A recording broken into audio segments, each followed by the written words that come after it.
What's going on? I want to welcome you from half court for today, the All-Star break edition of the pod. I'm Sean Murphy, joined by my guy, the Marquette's movement shooter, Troy.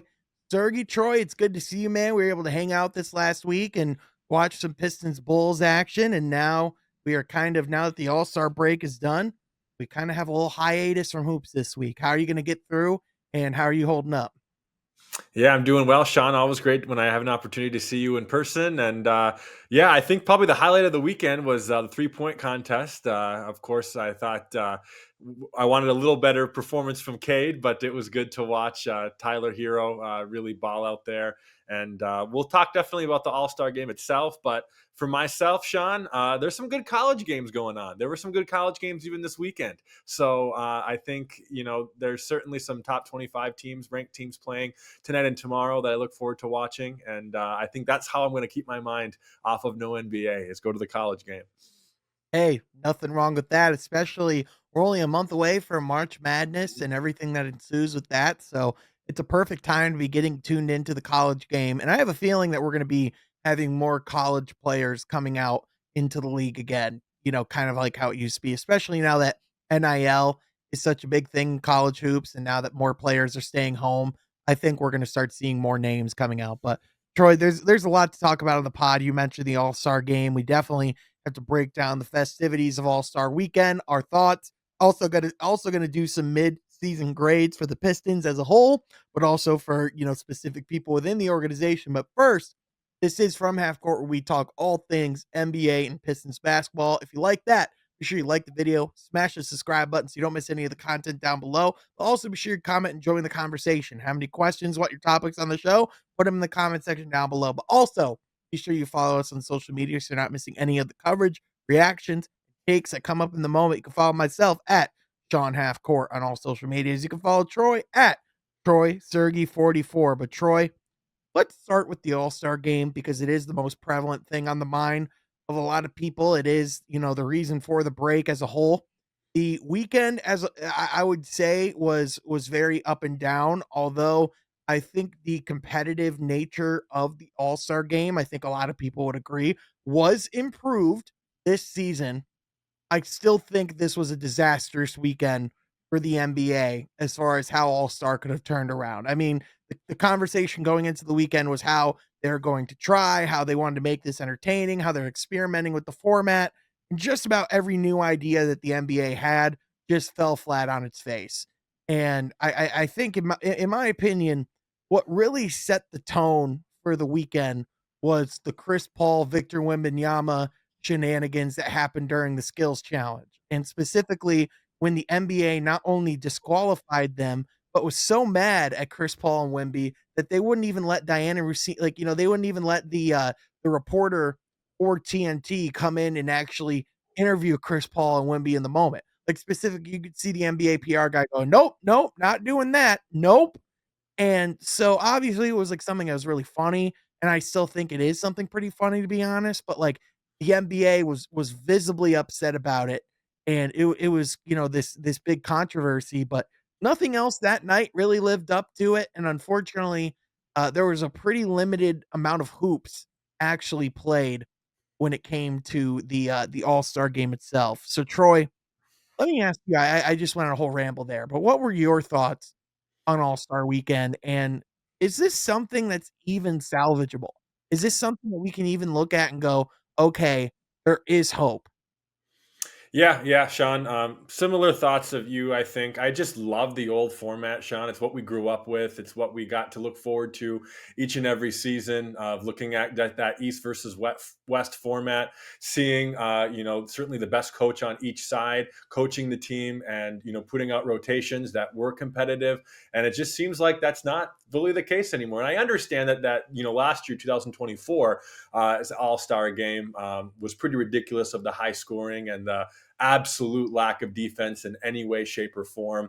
But I thought that this format, I even knew kind of going in that this format was going to be tough because you still aren't going to lose you're still going to have the play style of the past 5-10 years of All-Star game, of kind of the ridiculous lobs and, again, lack thereof of defense.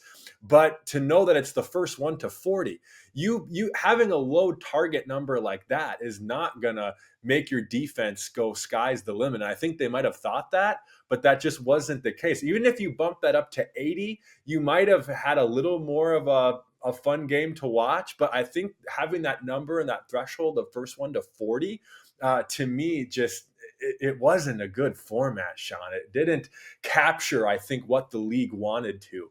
But and even like some of your high scores, like Steph, of course, with the MVP, he didn't have any type of record game performance because he was out there for such a short amount of time. And you mentioned before we went live here of either some of the guys, like a guy like Cade, even too, and Darius Garland, and some of those other all stars, not on the court for as long as I think us fans would have wanted to see them. So Yeah, all no, Cade around, only played 5 minutes, and bingo. like the first game only lasted about 12 minutes. The second game was about like 15. I think we only got like a total of like 45 minutes to maybe an hour of actual basketball being played. It was a lot of breaks for Yes. absolute Yes. nonsense. Correct, correct, correct. And yeah, the breaks ads was ridiculous. I saw, if you go on YouTube and watch all the games combined, they have like a highlight video. And one of the top comments is, this YouTube video should have 75% of ads because that's what we, the live viewers, had to watch and go through. And I thought that Yeah. comment really captivated really what we saw. Yeah, and don't get me wrong, advertisements, sponsorships, that's been the name of the game of NBA All-Star for so long. That's why, this ultimately happens, is because of the amount of money that it does bring into the league. But I think that when you talk about, like, I don't really know if it is like a format that's going to get these guys to come out and play to that level. I think, again, like something that you and I were just talking about a moment ago, is the fact that, it is a different league than the 90s and the early 2000s when, you know, players were still growing and trying to, earn a higher living and trying to, bring the prominence of the league even more to the global stage and even more into the forefront. Whereas now, like the league is this, giant thing, just had this massive media deal, with Amazon and NBC and ESPN. They like players are getting paid like Luka Doncic could have earned a $340 million supermax extension. Like when you talk about like the amount of money that's at risk nowadays, when you talk about, the amount of scrutiny that players are under compared to back then, like it's not hard to go, okay, well, why are players not putting it all on the line, during these games? It's understandable. But if you're looking to pinpoint at when did this exactly start, like which generation of players, I see people blaming specifically LeBron, and I don't think that's fair. But what I do think is fair is to blame LeBron's generation. And I think you can say LeBron is certainly a symptom and a problem of that. Yeah, no, I think you're right, Sean. And I think the big thing that you mentioned, with sponsorship and how much the league has grown on a financial perspective and league needs a lot of those sponsors is, but who actually cares most about the game? It's the fans, right? Who votes on the players? It's the fans. And what do the fans each and every year want? High competitive basketball. And I think the product is way more important than, again, advertising. You need it, don't get me wrong, but the viewership from the fans perspective, I think, is the most important thing. And I even saw on social media, Sean, quite a bit of longtime NBA fans who just didn't watch the game at all this year, Yeah, and I wasn't surprised. But right. these are people that, of course, wanted to watch the game, but they didn't want to watch the product that was being shown. So I think that has to be taken into consideration in years to come when planning the All Star Game weekend. Yeah, there's an anonymous agent who described, he said that NBA players don't view the league as a partnership. They view it as a bank. Hmm. And I think there can be merit to that, but at the same time, I think, I think the NBA is certainly not like lacking fault here from the standpoint of, for one, it's something that they've put up with for a long time. I think another aspect as well as, you talk about how, like we say it's for the fans, and to a certain extent that's true. But Troy, you were in the city that hosted the All-Star game last year. How much were tickets to get into the game itself? How much Worst case how much were tickets to get to Saturday night? The Yeah, only event that yeah. you could afford and go to feasibly was the All-Star Celebrity Game. Yeah. Troy, gun to your head, you were there. Name 4 celebrities who played in that game last year. Jewel Lloyd, WNBA player, CJ Stroud, NFL player, and I think the list ends right there. Yeah, exactly. Thank you very much. My point being, yeah, like this is obviously something that's for fans, especially the viewing experience at home. And I think it's pretty obvious that there was not a whole lot of reflection as to what into that. There's always some form of long breaks and waiting for the things to actually get going. But I think it was to an extreme this year, and also just essentially having Kevin Hart, Charles Barkley, and Shaq kind of crapping on the players and their effort as they're playing over the stadium intercom. That's not exactly going to help it either. So I really do think that there has to be some form of come to Jesus moment. There's already been the reports, from front office sports about how the NBA is going to try to make a real push next year to get prominent names in the dunk contest. They're going to push. They're already talking about the potential of doing like a 1v1 tournament and having Mhm. like a prize pool for it. So there's already discussions of different changes, but the truth of the matter is the league's going to continue changing the format until the players actually commit to whatever format's being put out there. Sure. And really the only time we've seen the NBA All-Star game be what we actually wanted it to be, a competitive All-Star game, was after Kobe died out in the Yeah, 2020 All-Star in game. Chicago. When Yeah. when they did the target score, like, that was the only time.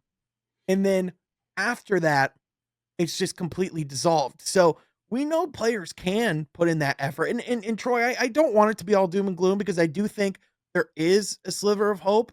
And to me, it's guys like Victor, like Tyler Hero, like Cade, like Garland, guys who went out there and actually did play pretty hard. And Wemby even said after the game, I learned that you can Mhm. play at 100% effort in this game. And I think if you actually watched him play, he played his ass off whenever his minutes were on the court. So I do think you have a young crop of players who just want to hoop and have the desire to go out there and push. But you know what the problem is? A lot of those guys didn't have the time to because the game was so short that they were already done by Mhm. the time Right. that they could even get warmed up. I mean, Cade, he played 5 minutes. He had 2 shot attempts. And, it was fun to watch. It was cool to see a Piston, in that position. But at least in a regular basketball game, you would have what, like 10, 15, twenty Yeah, minutes. easily. And again, you just talk about how much the players are asked to do on that weekend. Like, absolutely being an all-star is an honor, but being an all-star is also a responsibility. Like your schedule is packed, like from when you get there to when you leave. Even Cade was like, yeah, I didn't realize all the, behind the scenes stuff that went into being an all-star. Like, Mhm. you essentially give up a large portion of your break and are essentially just recouping to get back to normal by the time, by the time games start back on Friday. So I think the league and the players association kind of have to come together and find a solution. I think, kind of enough of the league trying to come up with things on their own. Like, I really do think we need, everyone to kind of come together and truly like brainstorm a solution that fits for everyone and remind and give players a reason and incentive to go out there and do put that on the line because it is a problem. One proposal I saw, it was actually from Giannis that I really like, is doing USA versus Worlds and then alternating your All-Star to be 1 year in the United States, the next year international. So Ooh, you can play in like London, you can yeah. play in like Paris. I love that idea, especially when you talk about the globalization of the league and making the All-Star game feel like an event. Mhm. I mean, I think you could get a lot more guys to like, "Oh, I can go do a dunk contest in London or in Yeah, yeah. Paris." Like that's something that's never been done before. Mhm. So, I think there's something to be said about that. And again, like at the end of the day, it's never going to be what we truly want it to be, which is guys going 100%. But at a certain point, as we've said on this show in the past about the All-Star game, either you gotta stop charging nearly what you are, or you gotta stop doing it, which we know they're not gonna do that, or you actually have to start putting out a decent product. And so, again, the NBA is gonna have to yet again tuck its tail under its legs, go Mhm. back to the NBA offices wounded after another embarrassing All-Star weekend, and hopefully they come out with something better next year. Yeah. Change the skills competition too. The new skills competition is god awful. Bring back the old format for the love of all that is good. Yeah, you remember the old format where they would have the, to close with the half court shot? Yeah, that was a different challenge. That wasn't Okay, the that was a skills different challenge, challenge. but that Yeah, challenge was that fun too. Yeah, that one was fun because they would bring like a current player, a WNBA player from their city, and then an old legend of the franchise. I Yeah. remember the Pistons had, I believe it was Chauncey, Bill Lambier, and I think it was Katie Smith. what's that? Katie Smith. It might have been. Yeah, it might have been Swing Cash. I'm completely blanking, but yeah, no, that was a really fun event. But yeah, again, it's just in it the All Stars. Just it is how far it has fallen, especially with the history of it. It's just sad to see. But Troy, enough about that because I think we gave it more time than it deserved.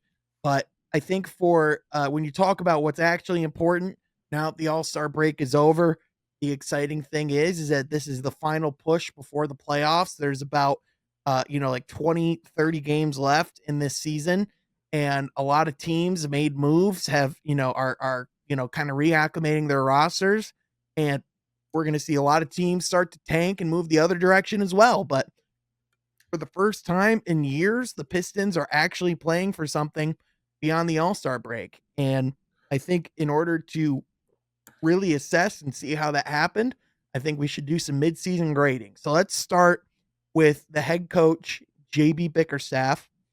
I think this is fair to say, and I probably know your answer as well. I think JB Bickerstaff probably earns an A for his effort thus far this season. There's a reason why he's one of the favorites to be coach of the year, according to all the betting odds and all the betting sites. Troy, do you agree? And what are the things that continue to impress you about JB? Yeah, I'm gonna give him an A plus, Sean. And yes, for the same reasons that you certainly said there. He has the guys playing together. And I think that's a big thing that we haven't really seen in a while in Detroit Pistons basketball. We've had some talented, players. Even you look at the Dwayne Casey, Jeremy Grant years, right? They were able to put out some okay rosters, some okay young talent, but there wasn't this togetherness that we see with this group. So he's had all the players, I think, buy into their roles. And we've talked about that too, of how important for all NBA franchises, not just the Pistons, to have a group of guys who knows their roles. And of course, he's given certainly the keys to Cade of the franchise and letting him ball out. That's the reason we saw him being an all-star this season and can continue to play incredible competitive basketball. But you look at a guy like Malik Beasley, you look at a guy like Tim Hardaway Jr., Tobias Harris. These guys know their roles. They know exactly what their team needs out of them. Isaiah Stewart, another one too. Jalen Duren. I mean, all of our whole roster, Sean, knows its role and goes out and plays together. And really, it's hard to do that without a good coach. The coach sets the precedent for that type of culture in the locker room and in practice. And to me, JB's got it. And I think this really shows this season how good of a coach he is. We know what he did in Cleveland, but to see him take this franchise who won not even 15 games last year and to take that and then to see them be, a More than sixth, doubled by the All-Star break.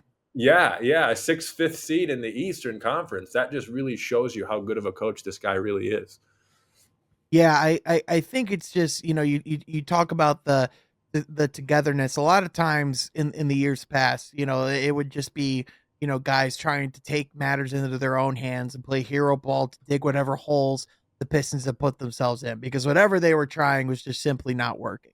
And, whereas now you have guys that understand and, know where they fit in and how like what the recipe is to actually win Mhm. games with this group. Yeah. And he's established the thing that this Pistons team hasn't had in a long time, which is an identity, and it's an identity that fits what winning Pistons basketball has been. We talked all season about how if the Pistons want to be, like the team that we think they can be, they have to be a top 10 defensive team.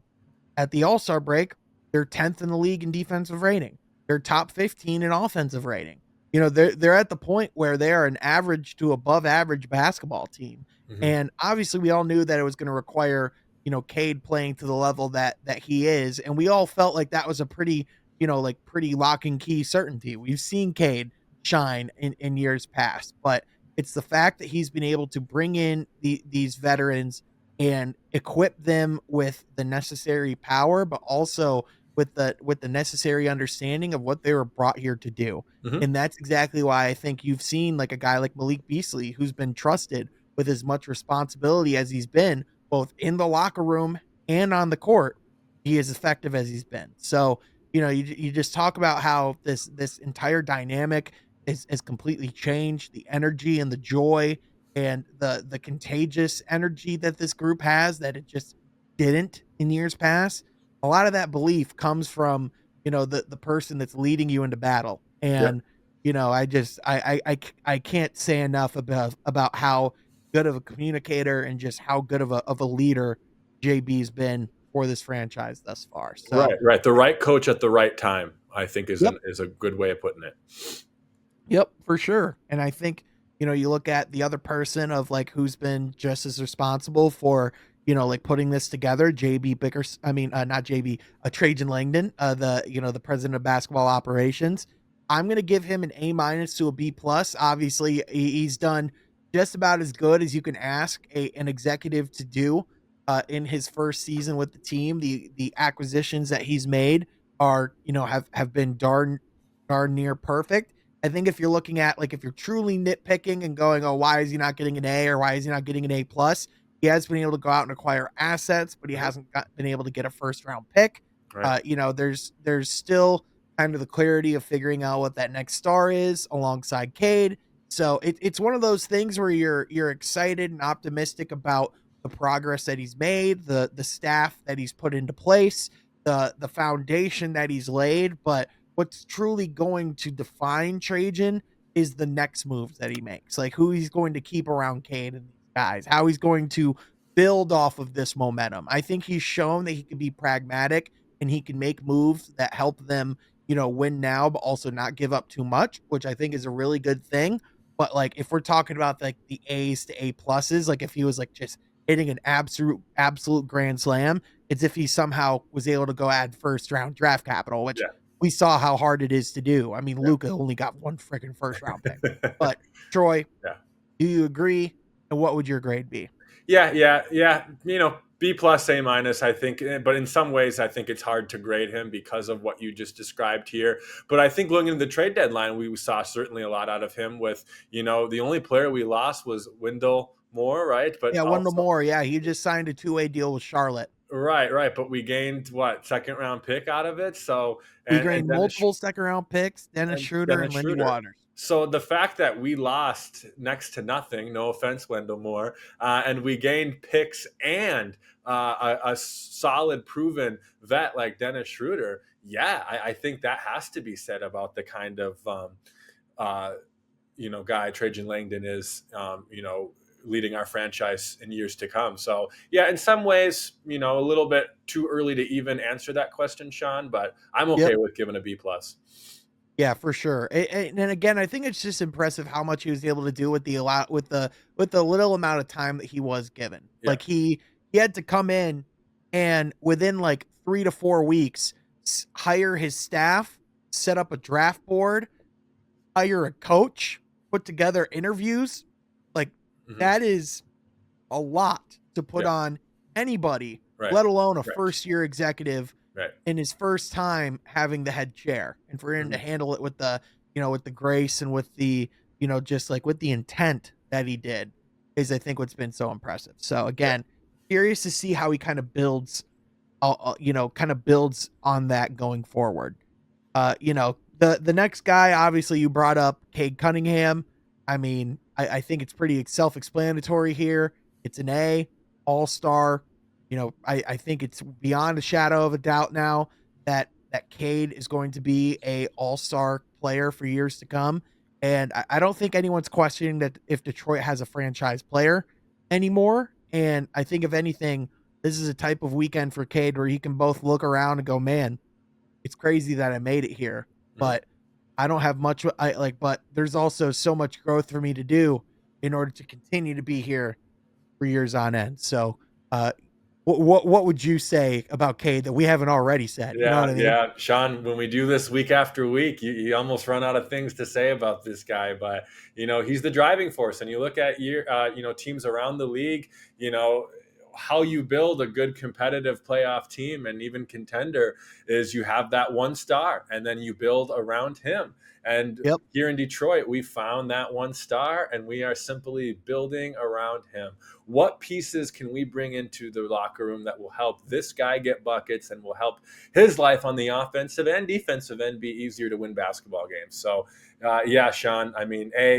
Just seeing his leap this season, and a big part of his leap, of course, he's gained more skills on the offensive end, and we're seeing a more relaxed Cade, and he's cut the turnovers down a little bit, but he has guys on the roster that he can rely on the offensive end to get buckets and to contribute to winning. And that's why we've seen such a turnaround in this season. So yeah, he's our guy, Sean. And yesterday was not the last time we will see him in an All-Star game. Yeah, and it's not just the fact that he knows he can get guys the ball, but it's also the fact that defenses have to honor the guys that are around him. Like he can't just be blitzed the entire game when you have guys like Malik Beasley on the court who have been as deadly as he's been from beyond the arc. Which speaking of, I mean, when you talk about a guy who's been an A plus, on the report card as a signing, everything that he's done, Troy. Malik Beasley broke the Pistons 3-point shooting record in the last game before All-Star break. I mean, this is a guy who's already had the best Pistons shooting season ever, and we still have 27 games left on the calendar. So not only has he broken the record, he's on pace to shatter that record by a very wide margin. Granted, part of that's the circumstance of the league, but Troy, the other part of it is Malik can freaking burn the nets Mm-hmm. with how much he's shooting from beyond the arc and how much is going in. It's Troy. There's really no other way to say he's a lethal shooter. Yeah, yeah, yeah, Sean. And the confidence level that I see from him when I look at shooters around the league, there has to be a sense of confidence because the truth of the matter is, no one, not even the greats, shoot above 50% from three land, right? So what I'm trying to get at is no matter who you are and what kind of shooter you are, you're going to miss more than you make. But you Yep. can certainly get pretty close to that 50% mark. And Malik Beasley is just shooting lights out. And again, the misses don't get to him. And I think that's why I brought up that statistic earlier about missing more than you make, because it's easy to let the misses get to you. But with a Malik Beasley, he has confidence that every time he shoots the ball, it's going in. And a lot of his misses are somewhat in and out shots too, Sean. So they're not, Yeah. blanket total misses, total bricks. But It's not like he's very far off. yeah, right. So, Sean, he's just been such a joy to watch because I saw something on Pistons Twitter not too long ago that said Malik Beasley is doing everything that we wish Ben Gordon would have done for half the price, right? Or not even remotely half the price. So I think that statistic and that saying really shows well of we wanted back in the day for a Ben Gordon to come off the bench and to shoot lights out, and just didn't work out. But a Malik Beasley, he's able to get the job done. Troy, please never say Ben Gordon's name on this podcast again. Last time, Please. Sean. Last time. I have a feeling that's not true, but no, I mean, in all seriousness, bringing it back to a player that's worth talking about, Malik. The thing that's again we talked about his shooting, and his scoring from from all facets of the court ever since he's been a Piston, but it's really just been the leadership and how much everyone on the team just talks about he's someone that they love and someone that they look to. Like Ron, like immediately Ron was Malik was like, yeah, Ron's my rook, like that's I'm taking him under my wing. And, he's talked about how, all the guys, they have to like stack multiple squads to play COD each and every night because everyone's looking to play all the time. And a lot of that team culture was cultivated by guys like Malik. And I think that's something that's really hard to, like overlook, especially we talked a lot about the impact as a leader that Tobias was going to bring in this season. And I think we've certainly seen that. We'll get to we'll get to Tobias in a few, but I think the person who's also really delivered in that, as well as the production side, has been Malik. So to me, when you talk about priorities for this offseason, getting an extension done is imperative for both parties. Yeah, yeah, he takes the right shots too, Sean. And I think when you're Yep. looking at a guy and wanting to extend him, does he take the right shots? That he takes the smart shot? Does he contribute to winning? And just check mark after check mark, all of the above for Malik Beasley. He's been so fun to watch. And again, he makes Cade's game better too. I mean, how many assists this year that Cade has? Credit to Malik Beasley making those shots. I would imagine quite a lot, Sean. Yeah, for sure. He adds he adds a dynamic to this team that they just haven't had in a long time. Hmm. And, I just think you look at another player who, that's been really interesting to watch his, just kind of his development, his evolution as the season's gone on. I would go with Jalen Duren. He's someone that's interesting to grade because if you're just grading off of the first month, we probably would be talking about like a C minus or a D Yeah. plus. But like just off if you're going just off of the last month, you're probably going B plus A minus. Hmm. So Hmm. I think I'm going to go somewhere in between and go out of B. I think the thing that's been, the thing that impressed me the most was Jalen Duren acknowledging that he started the season off playing soft. He said he started off the season on some bull, his words, not mine. And so the fact that he like came out and openly admitted that, took the criticism, built upon it, knows what's expected, and we're starting to see more and more consistently each and every night the Jalen Duren that we all know he can be.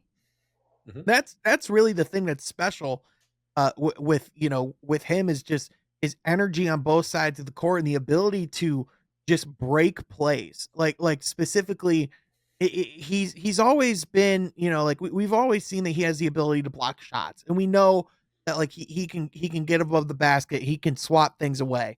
But to me, like the other aspect that's so impressive is his ability to get into passing lanes, to cause steals, to Yeah. get turnovers, to bat the ball loose, and his ability to run to the other side of the court. He's always going to be one of the first guys back.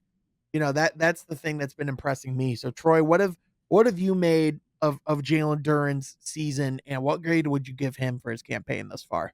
Yeah, certainly you've said a lot of them of, kind of his rough start, but I'm still going to go a little bit above you, Sean. I'm going to go a B plus because here's the thing, our foundation, and you mentioned this in the podcast last week that you recorded, uh, the foundation of Detroit Pistons basketball has been with our bigs. It's been on the defensive end. And you mentioned his ability more so to block shots, but more than just to block shots, but to get in those passing lanes. And he does that more often than we talk about. You watch those games, Sean, and he is there. He is tipping balls and passes, but he also is, he contributes to winning in some areas where the stat book just doesn't talk about. I mean, he's able to guard and other players, defenders very well too. Something we didn't really see with an Andre Drummond and in years prior, right? We've seen a lot of games in the past 5 to 10 years with other big Sean where the other team's opponent has really burnt us. But Jalen Duren is able to hold his own in such a young age too. And so I think the production we've seen in the last month has contributed to winning. And for me, that goes above and beyond, slight inconvenience with the first month or so of him, not performing the way that we wanted him to do so. And I think it also sets the precedent of what he needs to be doing next year, 2025, 2026 in the fall, when he gets, back into training camp and getting ready for the first month or two of the season. I think it is a wake up call in some ways that I think he's ready for because he knows the high quality basketball that he's able to produce. Well, and it's also a wake up call realizing that you have extension talks coming this summer Mhm. and you have conversations about your long term like role with the team, but also whether or not you're going to still be in this league. And I think the not that that was ever in question, but with Jalen Duren, like now that you're the Pistons, seeing this side of Duren and seeing the way that he's been playing over the last month plus. I mean, in his last 10 games, he's averaging about 14 points, 12 boards, 4 assists, 1 block. Like he's all over the stat sheet. He's all over the court, and he's affecting the game on both sides of the ball. He's making key passes. He's making key plays. He's scoring at a high level. He's shooting 67% from the field because he gets all his stuff done by the post. And once he's by the basket, good luck. You're just not going to stop him. So that the thing is, again, like if he can continue to sustain this, the ceiling is very high, and the potential is almost unlimited with someone with those types of skills. I'm sure It's right. just it's just how much can he lock in and truly commit to that each and every night? Because when you recognize that it's a problem and you go out and fix it, that's great. But if it continues to come back, especially if he starts to really struggle in a playoff series, that's what I'm going to be interested to see with Duren. So Yeah, yeah. I guess again, I didn't think about that translation because, as we know, those are two whole different universes: is playoff basketball and regular season basketball. and he can still struggle with foul trouble quite a bit as well. And if that can be exploited anywhere, it's in a playoff series. And again, as we talked about the potential looming series of if Detroit faces the New York Knicks, if there's anybody that likes to bait fouls and get to the line, it's Cat, Jalen Brunson. yeah, and So, cat too. Cat oh yeah, certainly will too. So oh yeah, for sure. Another player that we should talk about, another big, Isaiah Stewart. I really think I mean, it has to be an A for someone that is the number one rim protector in the league from a field goal percentage standpoint. For someone to essentially become the modern day Ben Wallace with the way that he plays the game and the intensity that he brings. I think that like the fact that Detroit became the one of the deepest big rooms in the league, and all they did was add Paul Reed and just move Isaiah Stewart to the backup five. And the fact that he didn't even make, any qualms about it. He's not a guy that's like, oh, I have to start or I have to get this many touches. He just goes out and embraces his role of being a defensive impact and a defensive monster, and it's getting wins. And it's one of those things where no matter what, whoever's on the court, particularly, especially when Isaiah Stewart's on the court, statistically, you're going to have a hard time scoring against this team. Troy, what do you think's really allowed Isaiah Stewart to be to truly unleash and just really be himself this yeah, season? yeah, his role and his ability, he represents Detroit Piston basketball for as far as I'm concerned. And you're right, Sean, stepping into this new role. I think even in the Dwayne Casey era, and certainly last year with Monty Williams, um, it seems like that starting five was never really, who Isaiah Stewart was as an NBA player. But this backup role and him knowing that how many minutes he's playing each and every night and going out there and rim protecting, man, Sean, I think, and every team needs an Isaiah Stewart, and he's on our team. And it's going to be really interesting to watch, Sean, in the playoffs, how this will translate, because just like a lot of the guys on our team, we really don't know how their game will translate into the playoffs. But I I mean, think I think we know how Isaiah Stewart's translates. He's going to be just fine. He's but a but he's that's he's gonna a be fun to watch. That's gonna be oh, really fun to watch. And I think for me, if we win a playoff game, Sean, and I think we might go back to those highlights, whatever game that is, whoever that opponent is, and say, wow, at this period, at this point in the third quarter, Isaiah Stewart went out there and played lockdown defense in the way that we needed him. And that translated to a stop and a Cade, pushing the ball down and getting Malik Beasley, a three in the corner, right? I mean, it's plays like that that contribute to winning that Isaiah Stewart's hand has in the game. for sure. And again, it's just it's the stable presence that he is, and he's the heart and soul of this team as far as what you're looking for. And he's been arguably the best backup big in the league, especially when you talk about what he brings on the defensive side.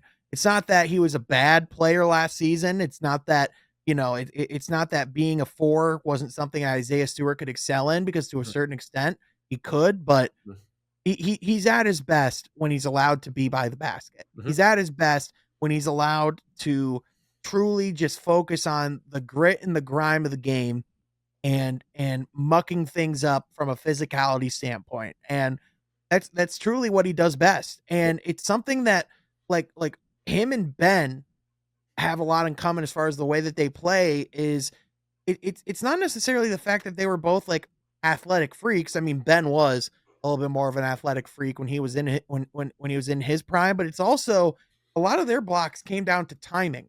and how elite their anticipation and their timing was from a blocking standpoint. And that's the thing that always stands out to me with Stu is a lot of the times whenever like he's still for whatever reason, it's probably just because people see the size and go, oh, well, I can go in and I can dunk on him.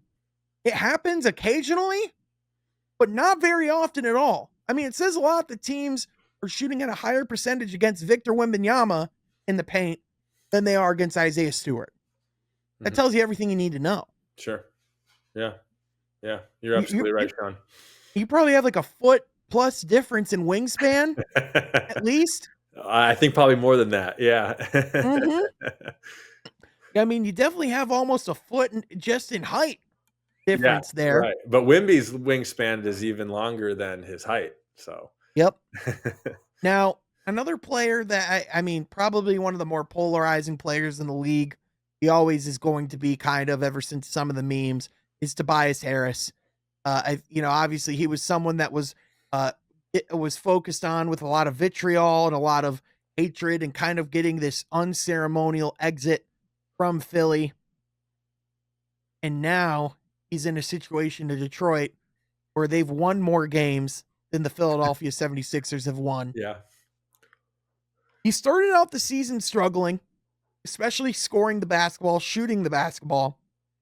But since January 1st, he's averaging about 15 points. His 3-point shooting's back up to about 34%, which isn't great, but it's certainly more reliable than what it was. But the thing that impresses me is just his play on both sides of the court. And the thing about a Tobias Harris that you can't underestimate is the fact that he always gives you whatever you need. Like Mhm. if you need a defensive stop, he's going to play with high defensive intensity. If you need to go get a bucket, he's in a position where he can make a lot of high percentage looks. And and if you need someone to show up and set the example and the tone of what you need to be a professional, that's Tobias Harris to the T. I would say, I mean that's another guy where it's like a B plus A minus of it might have been a little rocky at times, but he's been about everything you could have hoped for and more when you went and signed him. And it's exactly what we thought when he was added to the roster, Troy. It's an adult. It's someone Mhm. that brings stability. And that's exactly what Tobias Harris has been in Detroit. Right, right. Mr. Consistency, right? I think that's the big key with Tobias Harris. And, it's something that we knew, that we would be needing this year. Like you mentioned, an adult in the locker room, but also an adult on the court who knows how to score the basketball, who's been a proven vet year after year. We talk about his time in Philly, but even before that, that stretch he had at the Clippers, I mean, he was a guy, his role was a little bit different, certainly with that, but than it is now. But I mean, he was a guy that showed night after night he has the ability to score and help his teammates get better. And everywhere Tobias Harris has been, he's done that well. And again, when you're not going to have all the consistency in the world on some nights from your younger guys. You just can't with an 82 game season. But with Tobias Harris, he seems to know when his teammates are hot and knows when he needs to pick up the slack on the offensive end. Which again, there's going to be nights where he needs to be the one doing that, and Yep. we've seen that already this season with some games. Yep. And the real truth is the true value of Tobias Harris hasn't even really shown itself yet because this is a guy who's played 61 career playoff games. He's been in those atmospheres. He's prepared for playoff series. He's lived through the ebbs and flows. He's been on the winning side. He's been on the losing side. So he knows exactly what to expect. And so when you talk about a group that's pretty that's pretty unexperienced, that has the desire and the and the ability to make a push for the playoffs. He's someone that actually knows what it takes. And so I think, we talked about how, the Pistons were looking to go into the break strong, which they did. They went in with 4 straight wins. Now it's going to be about coming out of the break strong and and and really holding on to your positioning as much as possible as the season goes on because there's a big difference between being the 6th seed and locked in and being a firm playoff team and being the 7th seed and having to go out and actually fight and earn your spot in the dance. Right, right, right. And what you said earlier, Sean, about how this Pistons roster with its youth, might not be super prepared or experienced, to head into playoff time. But Tobias Harris himself knows that, and Tobias Harris is gonna acclimate his teammates on the offensive end to help get them ready for the playoffs. So I think Both sides, of course. this stretch from the All-Star game to playoffs is going to be really important for him and his development with even gelling more with the guys we already have in house. Yeah, I mean, it's just gonna be it's gonna be especially integral for a lot of the young guys, and if there's anyone that's gonna be there to help and lead that group into that direction, I think it's gonna be him. A player that is kind of hard to grade because of what happened with him injury-wise and just kind of where that situation has been is Jaden Ivey. I think there's almost no choice but to grade an incomplete, but if you Mhm. are to look at the level of play that we saw before he went down, I think you're certainly more comfortable with the prospect of him being in that backcourt with Cade in the long term. I mean, is he someone that you would say is truly untouchable? I wouldn't necessarily say so, but when you talk about like who are like pillar players that you can see building around, and who's another guy in this team that you could see being an all-star. Jaden Ivey certainly shows those flashes night in, night out. And I think what we saw this season was him putting the pieces together on a more consistent basis and being a truly productive NBA player. Mhm. And so obviously the thing that you hope is if he can somehow be able to make it back for the final stretch of this season, which candidly I think is unlikely, is he's able to come back and still be the Jaden Ivey that we've seen from an athleticism standpoint. But I mean, Troy, I don't question the work ethic and the desire, and quite frankly, I don't question the acumen and the IQ because from what we saw this year, I mean, Jaden Ivey's taking all the steps that he's needed to take in order to truly be the player that we all thought Jaden Ivey could be. Yeah, and I think on the defensive end too, Sean, he's gotten better and made steps from last season as well. We saw, so Mhm. I think that's a big part of maturing and growing up and knowing what it means to be a solid NBA player in today's league. But yeah, I mean the scoring and his ability to play on the at the same time as Cade, being on the court together, I thought was something that for the games we did see this year was present and obvious, I Yep. think, for all people watching. So, that's going to be something moving forward we're going to see a lot more of, I think. And I'm excited for his return. You're right. I'm not sure if it'll be by the end of the year, but certainly going into next season, especially, we're a better basketball team when he's on the court. So, and the fact that we've been able to crunch out and win some games without him, I think that even shows better to what we talked about earlier with JB Bickerstaff and his ability to really rally and get this team to be able to play together. Right. And Dennis Schroeder's able to come in and he's able to produce some of what Jaden Ivey can do.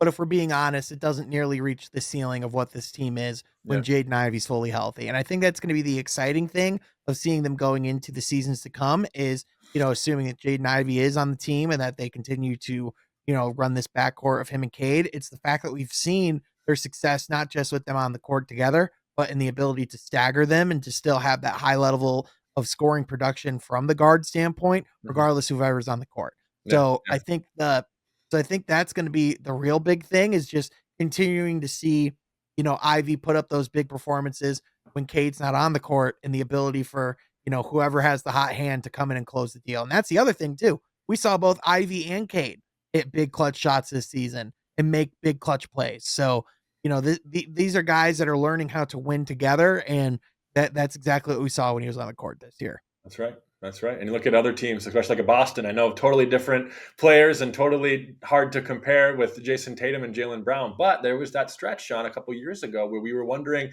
how much can these guys be on the court together? How do you be able to have share the ball where both players are able to score at their ability? And then we slowly saw them learn how to do it. And I think it's a similar situation of okay, the two were learning how to score together on the same court, and we're able to see that with those two. So yes, again, not comparing the two, but at least a similar circumstance of development together as a duo. Yep.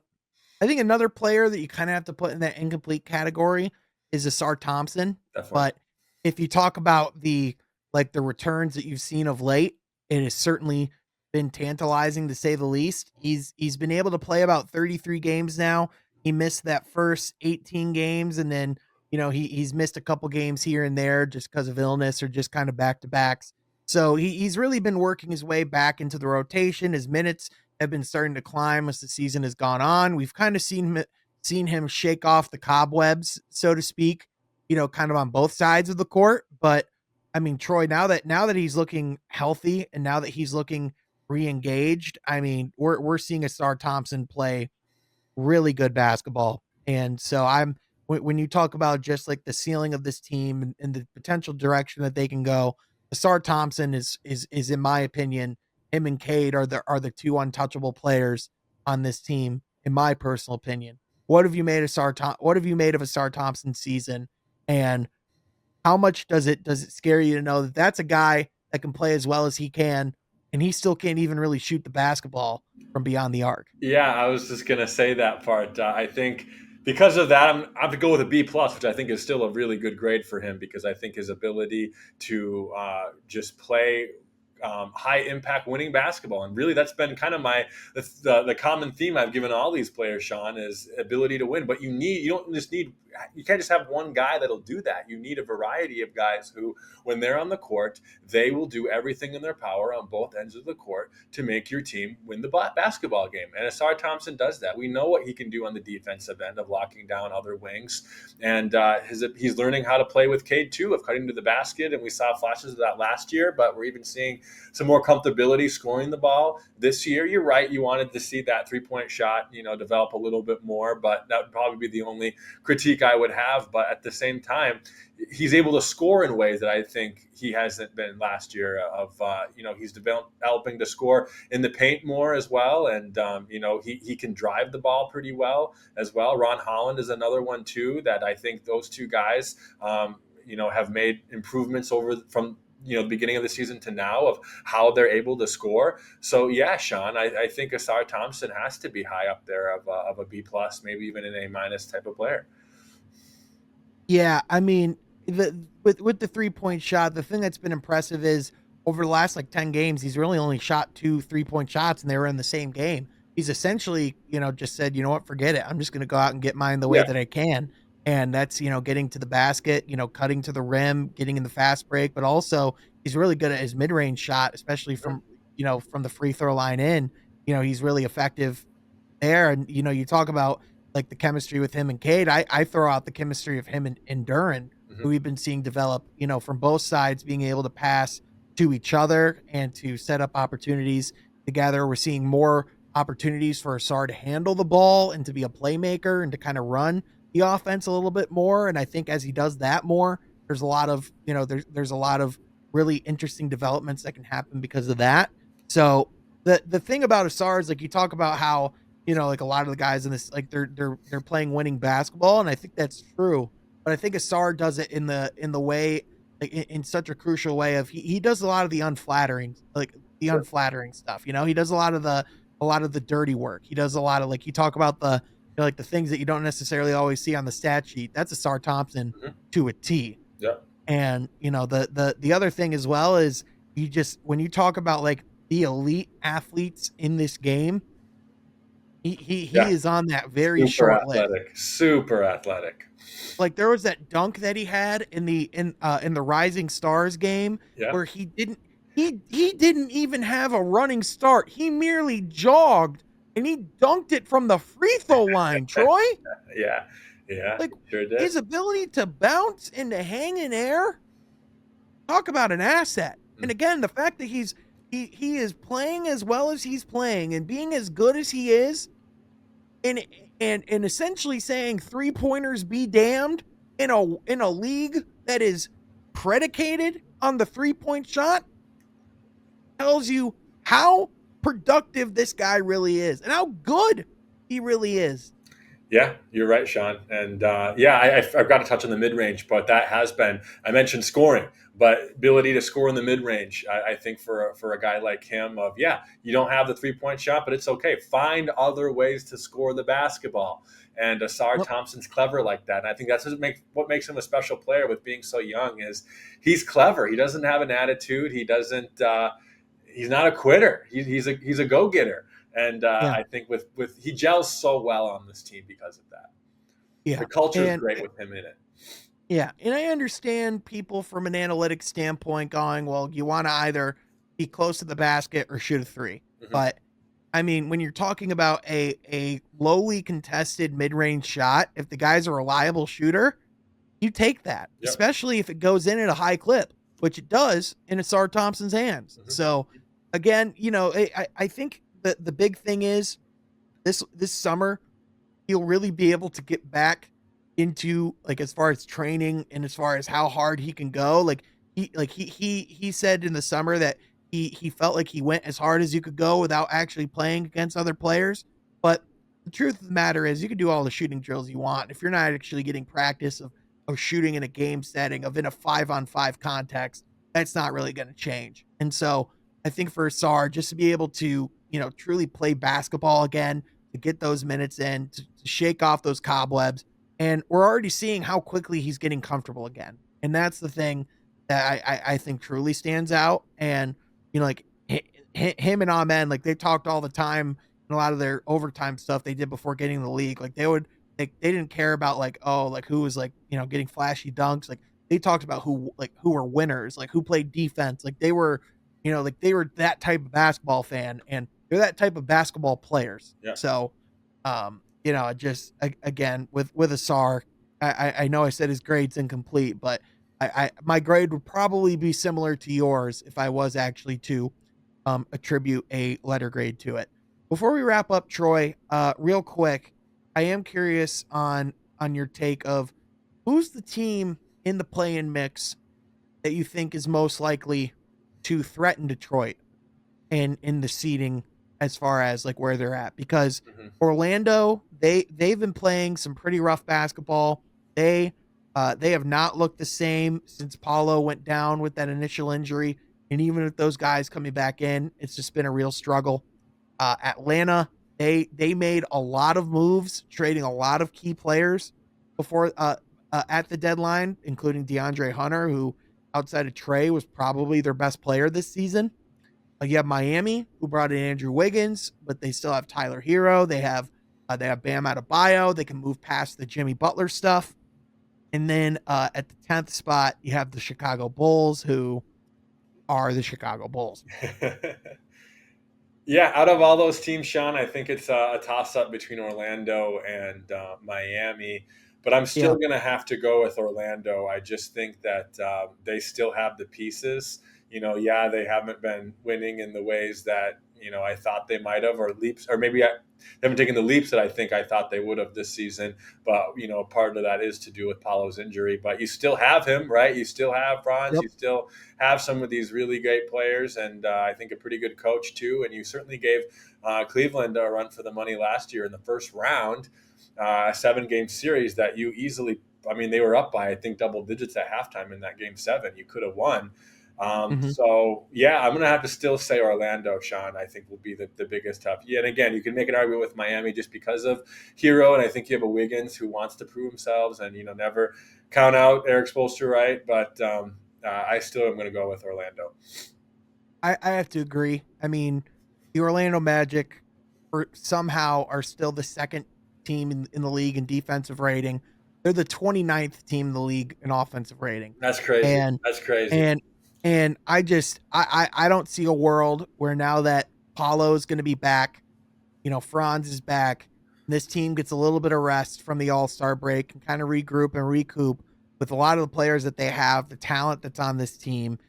I just don't see a world where they continue to be one of the worst teams in the league offensively. Like if they can just bring that up to even to 20th in the league, they'd be winning more games. They'd be in a more competitive spot. So if you're looking at who realistically can actually make a run at that 6th seed, it has to be Orlando, especially obviously they're the closest in the standings, but you just talk about the talent, just overall what they're bringing to the table. Like Orlando's not this bad.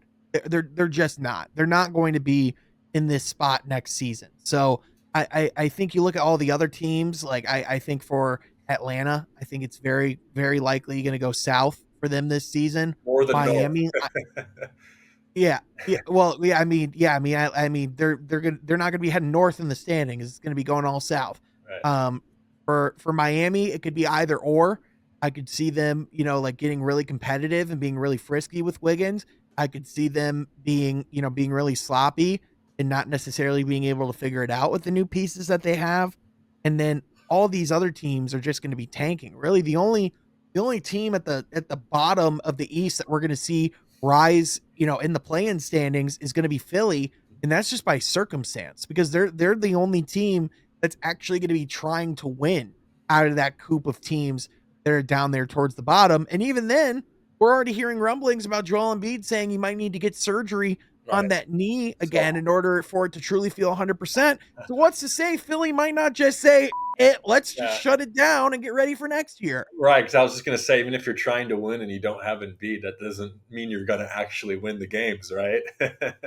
Right. Well, and even then, even with Embiid this year, it doesn't mean they're going to win the games. He's been, Yeah. yeah, he's starting right now. Troy, I think he kind of looks like Phoenix Shaq, and I think he's getting a little bit closer to Celtics Shaq than we would like to admit. And that's sad because we never really got to see what this guy can do in the league because I mean, you could make him a street clothes kind of guy too. You could make that a nickname for him. Oh, I mean, it is the nickname for him. He's missed 50% of his games. Yeah, yeah, yeah. We just the talent's there, but we cannot get to that guy on a court.